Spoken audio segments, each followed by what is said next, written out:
দুগোলে পিছিয়ে পড়েও নাটকীয় জয়ী শেষ আটে আর্জেন্টিনা। ম্যাচের শুরুতে মনে হচ্ছিল লিওনেল মেসিকে খলনায়কের আসনে বসাতে হবে, কিন্তু মেসি বোঝালেন তিনি মাঠে থাকলে যে কোনো মুহূর্তে কামব্যাক সম্ভব। এটা কি মহাকাব্য নাকি ফুটবল ঈশ্বরের নিজের হাতে লেখা কোনো গল্পগাথা?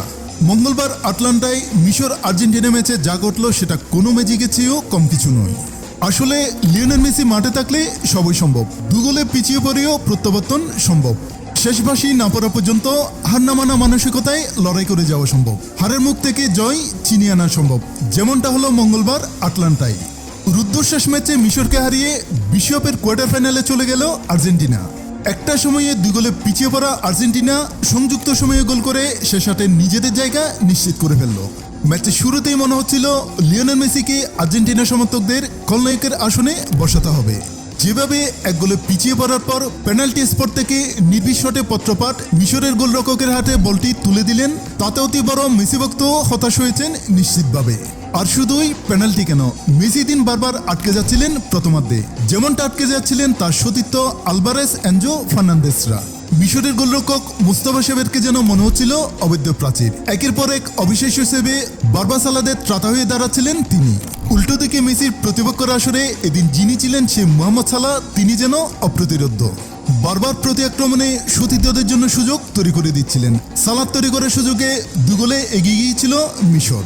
প্রথম গোল 15 মিনিটে ইব্রাহিমের অনবদ্য হেডারে, 67 মিনিটে দ্বিতীয় গোল মুস্তাফার। এর মধ্যে আবার রেফারির বিতর্কিত সিদ্ধান্তে একটা গোল বাতিল হয়েছে, না হলে 3-0 গোলে এগিয়ে যেতে পারত মিশর। সে সময় মনে হচ্ছিল বিশ্ব চ্যাম্পিয়নদের খেতাব ধরে রাখার লড়াই বুঝি এত দূরই। কিন্তু আর্জেন্টিনার জার্সিতে এদিনও মাঠে ছিলেন লিওনেল মেসি নামের এক মহানায়ক। তিনি হাল ছাড়লেন না। বারবার আটকে যাওয়ার পরও মিশরের পিরামিডে আরোহণ করার চেষ্টা চালিয়ে গেলেন। প্রথম গোলটা তার পা থেকে এলো না ঠিকই, কিন্তু সতীর্থ রোমেরোর হেডারের জন্য বলটা সাজিয়ে দিলেন তিনি। ততক্ষণে ম্যাচের বয়স 79 মিনিট। তখনও এক গোলে পিছিয়ে আর্জেন্টিনা। মুহুর্মুহুর আক্রমণে মিশনের রক্ষণ তখন ছিন্নভিন্ন। মিনিট 4 বাদে ফের সমহিমায় ধরা দিলেন মেসি। ফের বাঁ পায়ে চেনা শট জড়িয়ে গেল মিশরের জালে। বিশ্বকাপে তার 21তম গোল, চলতি বিশ্বকাপে 8ম, দুটোই রেকর্ড। নির্ধারিত সময়ে 7 মিনিট বাকি থাকতে মেসির পায়ে সমতা ফিরল আর্জেন্টিনা। কামব্যাকের গল্প লেখা তখনও বাকি ছিল। যে সময় মনে হচ্ছিল দুগোলে পিছিয়ে পড়ার পর সমতায় ফেরালেও 90 মিনিটে খেলা শেষ করতে পারবে না আর্জেন্টিনা। ফের খেলা গড়াবে এক্সট্রা টাইমে, যেমনটা হয়েছিল ক্যাপভার্দের বিরুদ্ধে। ঠিক সে সময় উদয় এনজো ফার্নান্দেসের।